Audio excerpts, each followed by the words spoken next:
గౌరవనీయులు కొనిదాల పవన్ కళ్యాణ్ గారు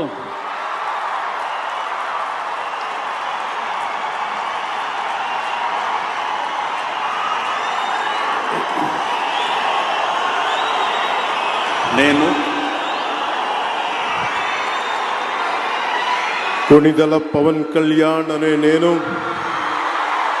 శాసనం ద్వారా నిర్మితమైన భారత రాజ్యాంగం పట్ల నిజమైన విశ్వాసం విధేయత చూపుతానని, భారతదేశ సార్వభౌమాధికారాన్ని సమగ్రతని కాపాడుతానని, ఆంధ్రప్రదేశ్ రాష్ట్ర మంత్రిగా నా కర్తవ్యాలను శ్రద్ధతో అంతఃకరణ శుద్ధితో నిర్వహిస్తానని భయం గాని